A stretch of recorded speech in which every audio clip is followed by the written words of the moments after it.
Olá, sejam todos muito bem-vindos. Começa agora o nosso Horário de Brasília, podcast da CNN, em que eu, Daniela Lima, e essa maravilhosa nossa dama de copas, Renata Agostini, falamos sobre política, economia, tudo que é notícia no país de um jeitinho bem particular.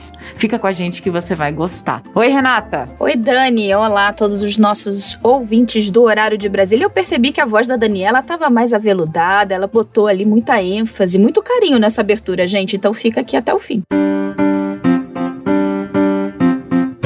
Cardápio do Horário de Brasília de hoje. A gente vai falar, claro, sobre a disputa, a corrida pelas presidências da Câmara e do Senado. Spoiler, mesmo enfrentando uma crise de popularidade e com todos os problemas na gestão da saúde, o presidente Jair Bolsonaro está perto de alcançar uma vitória política expressiva, elegendo aliados nas duas casas. A gente também vai falar sobre o mais novo impasse entre o Instituto Butantan e o Ministério da Saúde, em discussão quando e se o Ministério da Saúde vai se comprometer a comprar não só 46 milhões de doses da Coronavac, mas 54 milhões. A gente também vai falar, claro, sobre a revolta do leite condensado. O mais novo episódio de Dia de Fúria do presidente Jair Bolsonaro com o alvo predileto dele, a imprensa. Renata, leite condensado nos olhos dos outros não é nem refresco, né? Se fosse nos olhos, estava bom, né? Faz é bagunça mesmo. Daqui a pouco a gente vai falar sobre isso. Vamos começar falando de treta, Renata. Vamos falar da disputa pelas presidências da Câmara e do Senado. Começando pela Câmara, que tá sempre mais legal, porque tem mais gente envolvida, mais barulho, mais bagunça. A Câmara é muito mais legal. O Senado sempre é uma casa mais contida, exceto na eleição do ano passado. A gente vai relembrar aqui também. Ano passado não, na eleição de 2 anos atrás. Exatamente. Ai, vamos guardar esse momento pro final. Renata, na Câmara, Rodrigo Maia reuniu seus exércitos para tentar ali segurar a sanha do presidente Jair Bolsonaro de colocar um aliado na cadeira de presidente da Câmara. Aparentemente, hashtag deu ruim, né? O clima de já ganhou é impressionante aqui em Brasília pro lado do governo. Isso é muito importante todo mundo ter em mente quando na segunda-feira for ligar a CNN de manhã até quase de madrugada para acompanhar esse grande dia para vocês que, como nós, são loucos por política. Então, desde agora, o que a gente tem de termômetro é esse, não só prognóstico, mas esse clima de que a coisa já está resolvida. Isso quer dizer que ela está resolvida? Não, vamos deixar para a política, vamos acompanhar até segunda-feira. Mas o que se tem nesse momento, a gente termina essa semana que antecede a eleição com o presidente Jair Bolsonaro dizendo a seus aliados que a coisa está dominada, com os seus aliados repetindo isso, de que é uma questão agora só de saber, afinal, qual será o placar, e eu vou dizer até mais, nos bastidores até se dando ao luxo de fazer troça de Rodrigo Maia, levantando aquela história do café frio. Quem não sabe, tem essa máxima em Brasília, que quando se avizinha a perda de poder de alguma autoridade, é o café que já ficou frio, então ele já recebe café frio. Então esse café frio já chegou, segundo aliados do presidente Jair Bolsonaro, para Rodrigo Maia. E por que eles lembram dessa história? Porque eles dizem que no momento, Rodrigo Maia teria poucos recursos para convencer pessoas a militarem ali, tentarem uma virada para o lado de Baleia Rossi, porque em breve ele não vai ter mais poder. Nesse contexto, se dá a avaliação que o lado do Palácio do Planalto faz dos últimos movimentos de Rodrigo Maia, de tentar acessar governadores pedindo que eles se engajassem mais, até inclusive governadores do DEM.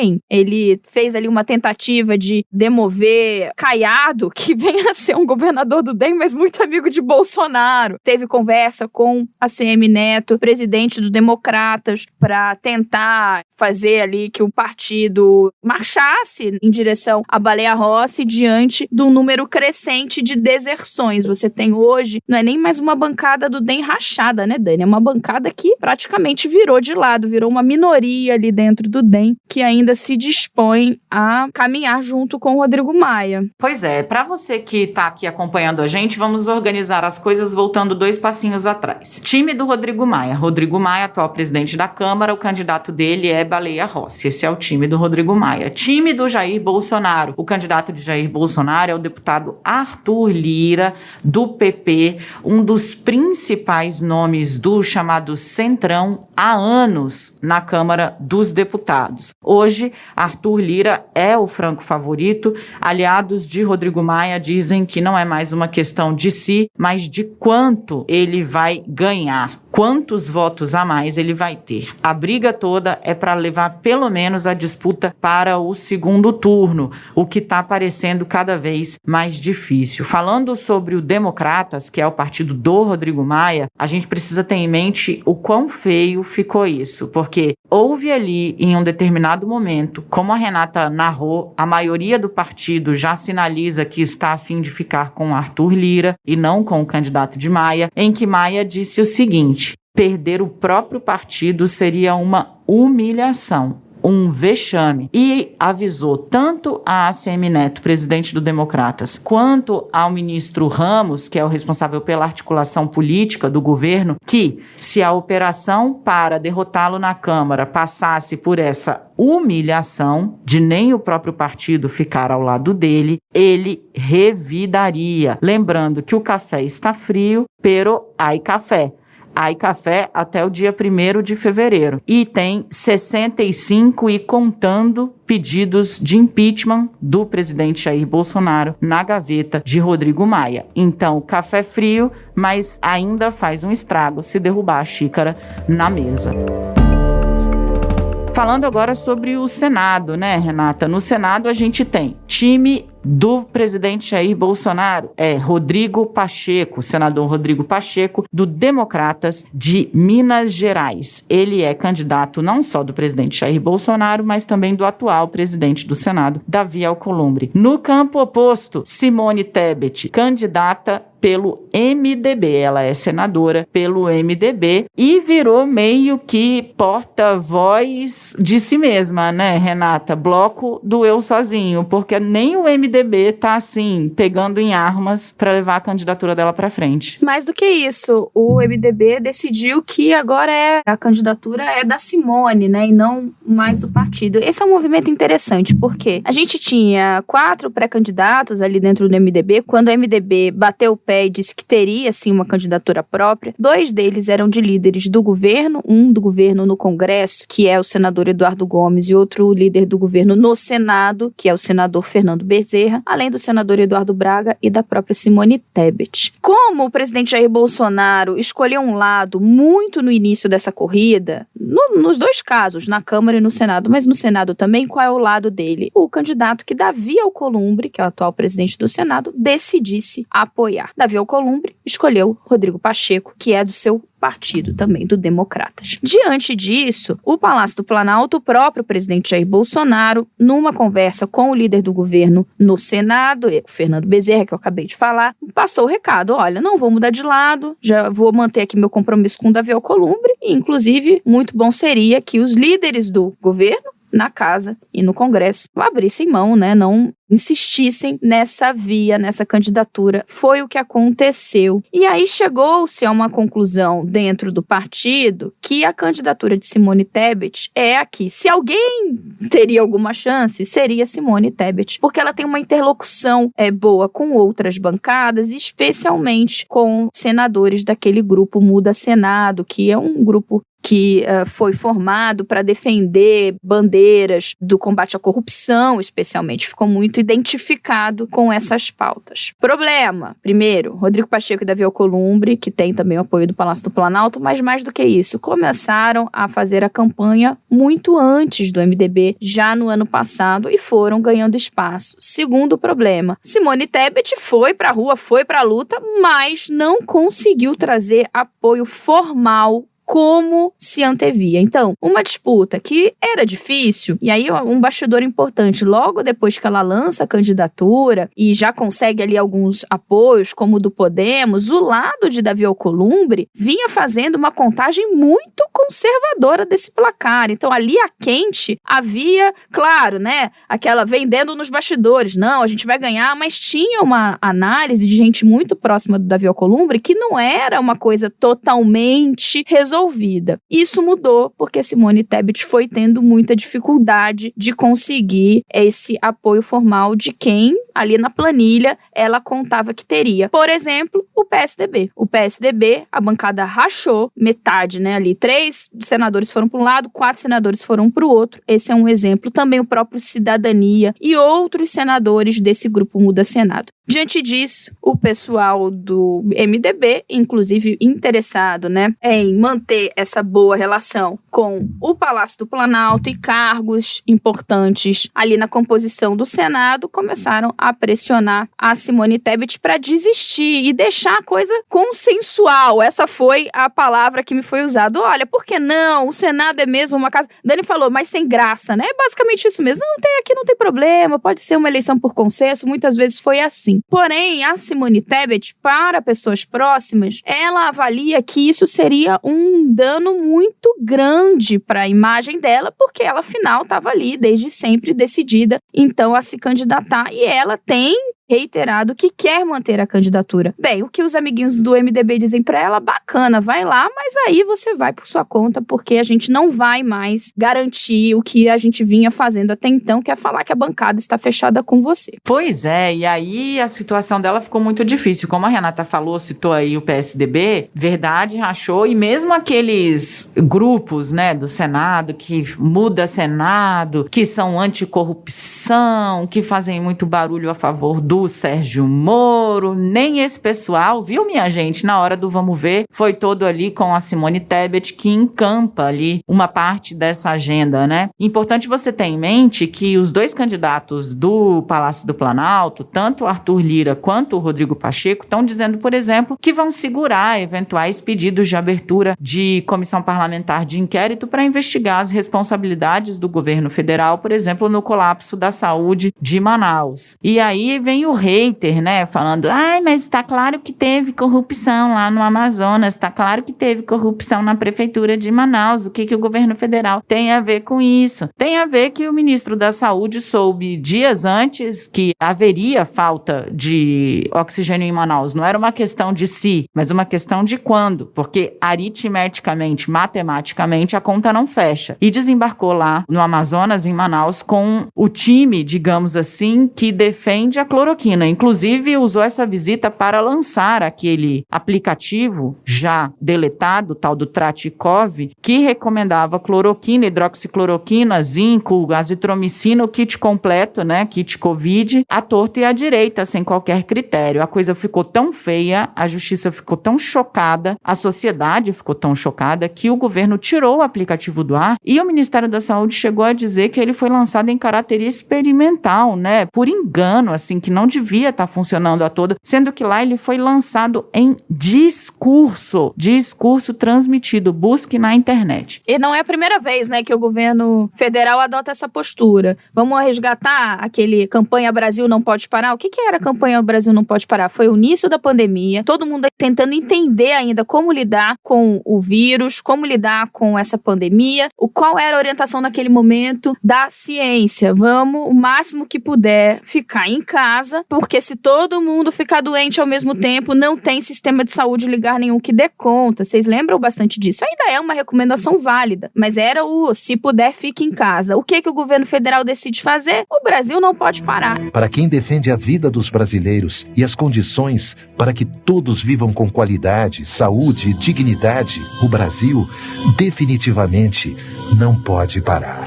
em linha com o discurso do presidente Jair Bolsonaro que não dava para parar a economia. A economia não pode parar. Pois bem, essa campanha pegou muito mal, da mesma forma como a gente está vendo agora, Justiça olhando, TCU também começou a ter questionamento, e aí o governo disse que, veja bem, não era isso, era um piloto, não era, na verdade, uma campanha, então o que a gente está vendo agora, não, veja bem, não era um aplicativo. Então a gente tem dois problemas que agora começam, que é quando é um comportamento repetitivo, de que a gente começa a ter no governo federal. Primeiro, falta de planejamento, políticas equivocadas e uma dificuldade enorme de reconhecer que, de fato, errou e fazer uma correção de rumo. Errou! Bom, tudo bem. Pra você não ficar achando que tá tudo resolvido, então sem graça, porque parece que vai dar isso mesmo, né? Candidatos governistas nas duas casas, a gente vai trazer à memória aqui uma eleição pro Congresso Nacional, pra presidência do Senado, cheia de reviravoltas e cenas insólitas. Vou começar puxando a sua memória pela cena da senadora Cátia Abreu, subindo na mesa diretora do Senado, aquela mesa que fica mais alta, né? O plenário, as cadeiras ficam mais baixas, o presidente da sessão se senta ali e roubando a pastinha da sessão que estava sendo usada por Davi Alcolumbre, que havia decidido ocupar e resistir para comandar a sessão para a eleição da qual ele próprio era candidato contra Renan Calheiros. Aí os times eram Cátia, amiguinha de Renan, Davi Alcolumbre, amiguinho do Muda Senado, viu? Amiguinho dos que pregavam a novidade, a candidatura independente, pois a Cátia se irritou com a manobra dele de presidir a sessão da própria eleição, foi lá, roubou a pastinha, saiu correndo com a pastinha e o Renan gritava da plateia: Cátia, tira ele daí, Cátia! Não vai! Para a senadora Cátia Abreu. Não vai! Que ela respeitasse. Tira ele daí, Cátia, em nome da Vossa Excelência está falando. Eu quero... E o Davi Alcolumbre: eu peço respeito, eu peço respeito. Foi muito maravilhoso. Senadora Cátia Abreu, você que escuta aqui o nosso podcast toda semana, a gente queria muito que a senhora pensasse com carinho qual será a sua postura nessa eleição ali segunda-feira, porque a gente conta com o seu desempenho. Porque, assim, se for essa coisa consensual e tal, vai todo mundo só falar da Câmara. Então, Cátia Abreu, tem um fim de semana aí pra arquitetar uma grande jogada. O Brasil conta com você. Contamos com você, né? Essa parte é muito boa e tal, sensacional. A senadora que roubava pastinhas. Mas precisa falar uma coisa séria aqui, que é pra todo mundo ficar na cabeça. E na semana que vem a gente detalha, porque vai estar pegando super no próximo episódio. É reforma ministerial. Ok, temos o clima de já ganhou. Por que tá todo mundo... Ai, de repente todo mundo se apaixonou pelo Arthur Lira. Meu Deus, que homem. Super líder. Não, então, por que tem essa super paixão? O Palácio do Planalto tá ajudando e muito. E um dos instrumentos é emenda, ou seja, olha, você vai ter aí preferência, você vai ter liberação facilitada ao longo do ano, você vai ter esse caminhão de dinheiro para poder reverter em coisas lá para sua base eleitoral. A segunda questão é uma negociação mais parruda com os partidos, que envolve mexer na atual configuração da esplanada dos ministérios, dando ministérios para que esses novos aliados possam fazer indicações. O que é isso, gente? Será que isso parece velha política? Parece e é. E é o que a gente está vendo e é o que a gente vai ver em breve sendo colocado em prática aqui em Brasília.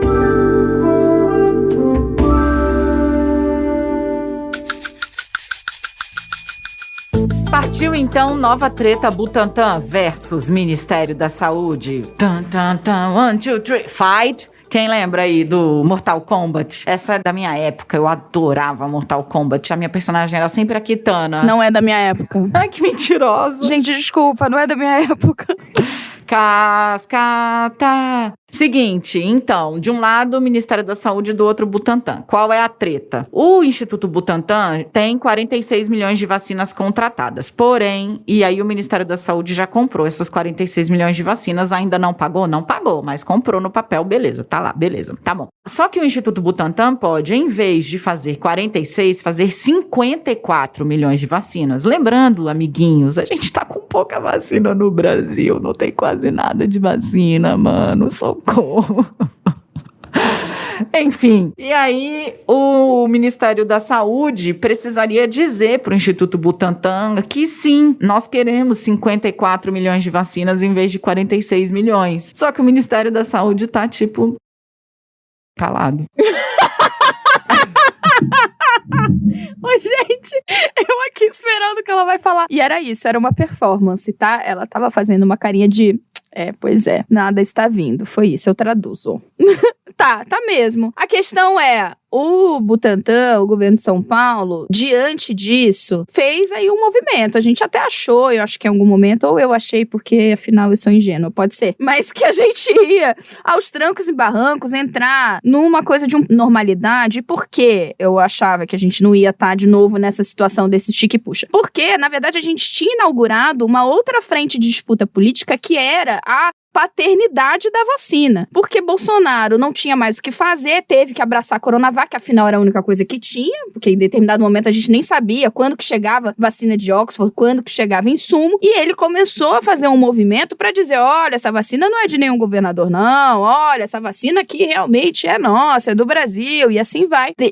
Chegou a dar uma declaração de que não tinha mais o que discutir, porque a Anvisa tinha autorizado. Parecia que a gente estava mirando nisso. E agora, o que acontece? A gente tem de novo, diante desse cenário de extrema escassez de vacina, a gente não tem ainda nenhuma previsão de quando os grupos prioritários poderão ser vacinados, a gente está ainda nessa fase. A gente tem um Ministério da Saúde relutante em fazer um compromisso para comprar mais vacina. Gente, é isso que está acontecendo. A gente precisa de mais vacina o quanto antes, a gente tem o Instituto Butantan, que pode oferecer mais vacina, e a gente tem o Ministério da Saúde que não disse se vai comprar mais vacina. A briga é essa. E aí, então, o que me faz o Instituto Butantan, o governo de São Paulo? Olha, beleza, não quer, tem quem queira. A tradução é essa. Se não me disser, eu vou vender aqui para os outros países que estão me pedindo. É isso. E agora, o que acontece? O governo não faz uma coisa nem faz outra, tem uma expressão popular para isso que eu não vou usar, mas diz, mas não pode exportar, é ilegal exportar. Bem, e aí, como resolve? É nesse pé que a gente tá, parece incrível. Pois é, e aí como resolve? Aí os governadores que estão desesperados vendo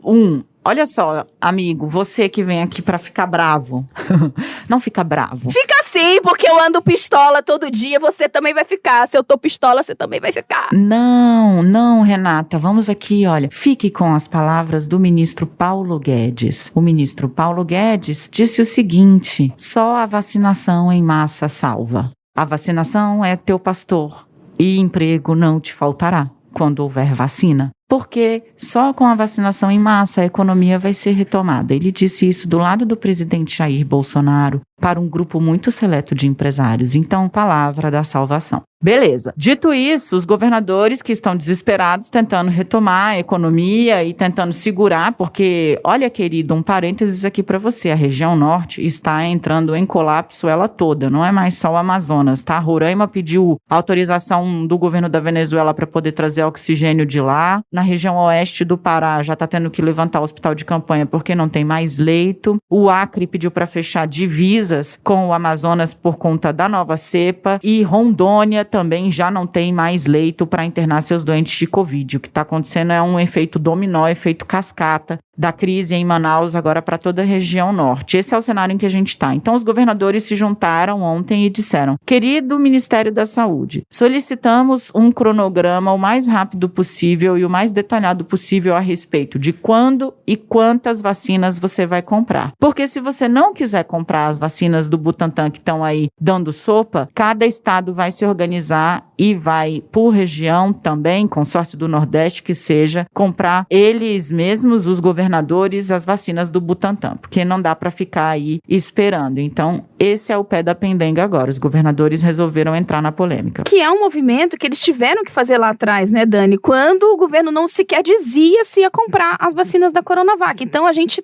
é o dia da marmota. Estamos de novo nesse pé, uma vez que achamos que a coisa ia andar, não andou, voltamos agora com os governadores tendo que fazer isso. E nesse meio tempo, se você deve ter visto essa polêmica, mas se você não prestou atenção, eu chamo a atenção para isso. Um movimento que começou do empresariado e que só foi enterrado porque pegou muito mal. Inclusive, teve depois briga do empresariado com o governo por meio de notas, porque ficou um desmentindo o outro. O que aconteceu? Um grupo de empresários de grandes empresas foi lá e falou: olha, realmente tá aqui difícil, a vacina não chega, e se a gente comprar? A gente tem dinheiro e a gente precisa vacinar funcionário para, botar as empresas para funcionar. A gente não tem problema nenhum querer vacina. Eu quero, você quer, o empresário quer, todo mundo quer. A questão é, cadê vacina? E aí eles falaram: olha, vamos lá, governo, a gente poderia abrir aqui negociação e comprar vacina? Aí, bem, quando isso foi divulgado, começou todo mundo a falar: como assim? Isso é basicamente um um enorme fura-fila, um fura-fila institucional, um grupo de empresas com muito dinheiro, então vai lá, compra vacina e dá pra quem quer. Bem, o presidente Jair Bolsonaro foi a público então dizer que apoiava essa iniciativa. Apoio, acho ótimo que os empresários vão lá e compre 33 milhões de doses da vacina de Oxford, negociando com a AstraZeneca. Essas são as palavras do presidente Jair Bolsonaro. 3 vezes o que a gente tem hoje, viu, queridos? 3 vezes. O presidente disse, vai ser ótimo, porque eles vão doar uma parte aqui pro SUS e beleza, vamos lá. Pegou muito mal, o presidente da Fiesp, Paulo Scaff, diz então em entrevista ao CNN 360 que ele não sabe. Oi?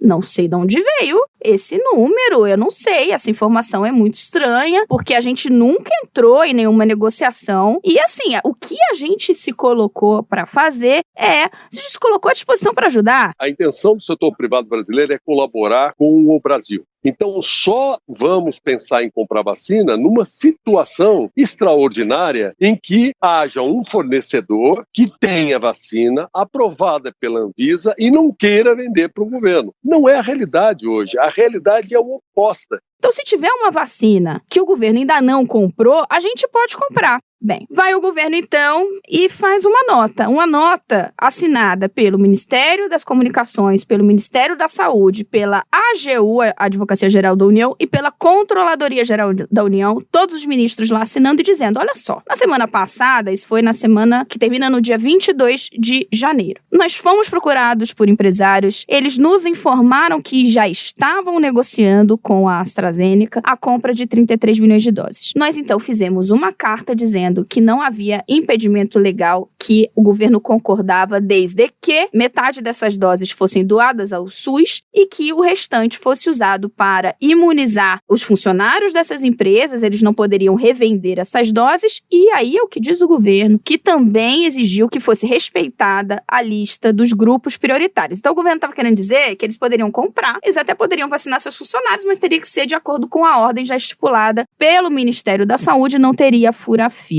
É esse pé que estamos, a operação aparentemente no momento foi abortada, até porque a AstraZeneca chegou e falou, quer saber? Não vou vender, não vendo, só vendo para governo, e assim estamos. Deu ruim de novo, deu ruim demais.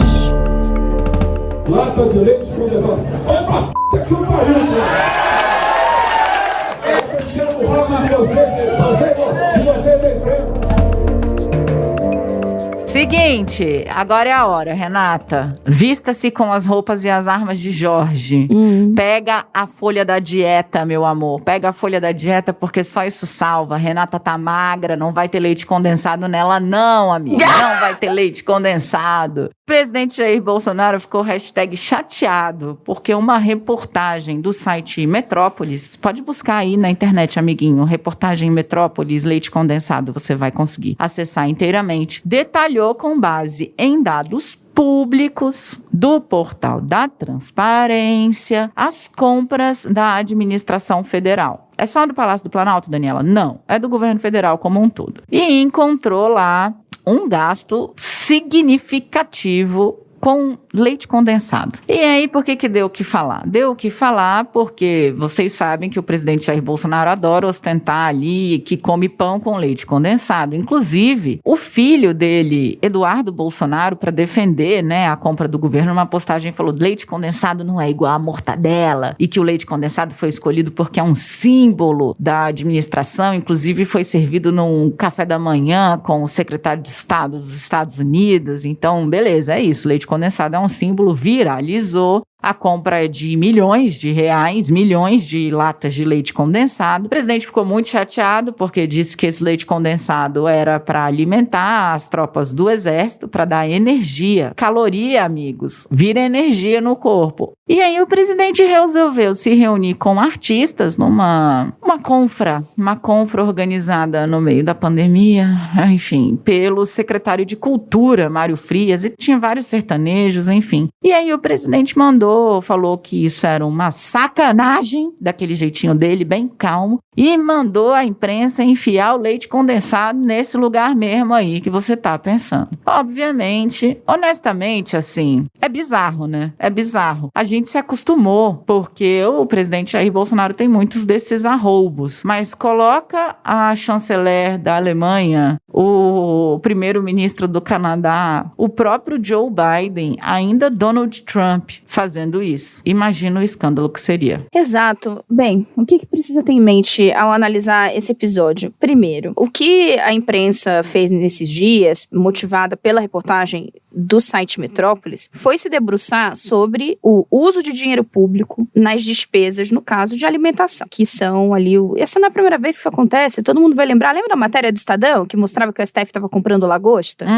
Isso não é uma novidade, e é papel da imprensa parar para olhar. Isso é licitação. Do mesmo jeito que olha licitação para uma rodovia, você olha então o que o governo está comprando com alimentação. Tá lá, é o gasto do governo, é o uso do meu, do seu, do nosso dinheiro de impostos que vai para isso. Gastos do cartão corporativo, que o presidente também costuma ficar muito bravo, que estão olhando. Não é a primeira vez que se olha, aliás, se olha gasto do cartão corporativo há muito tempo. É esse tipo de fiscalização da imprensa que fez, inclusive, que se mudassem regras no uso de cartão corporativo ainda durante o governo do PT. Porque tinha gente comprando tapioca com o dinheiro do povo, né? Então, enfim. Então, o presidente Jair Bolsonaro, não satisfeito em debochar de algo que todo mundo deveria valorizar, afinal, ele não dá conta de ficar fiscalizando. Por isso que tem o quê? Tem órgãos de controle, tem a imprensa, todo mundo olhando para ver se não tá tendo algum tipo de problema. Não satisfeito em debochar disso, ou seja, não vê um problema, né? Se você tem um gasto exorbitante. E por que a gente tá falando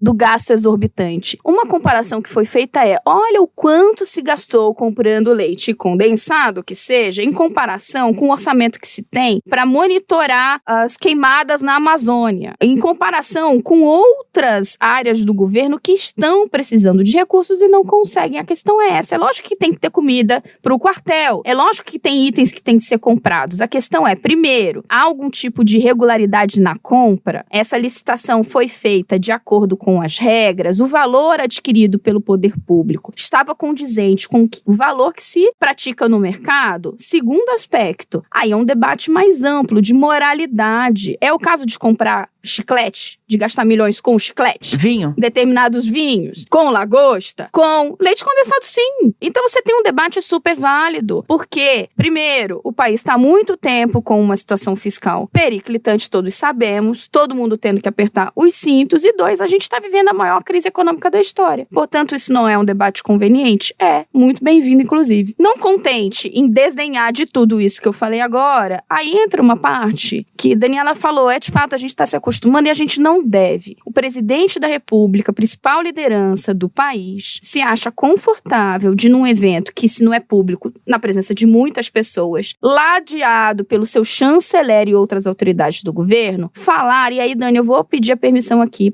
porque tem que ser falado o que ele disse, que era puta que me pariu falar de leite condensado e que era para enfiar a lata no rabo da imprensa do país. Não há espaço para se achar isso algo razoável. Isso é um comentário que deve ser repreendido, mesmo em privado, porque quem que fala um negócio desse? Agora, de forma pública, deveria, no meu caso no caso da Dani também, mas deveria ser por nós todos, considerado inaceitável. Eu não vou nem rir para não chorar, eu vou guardar o silêncio.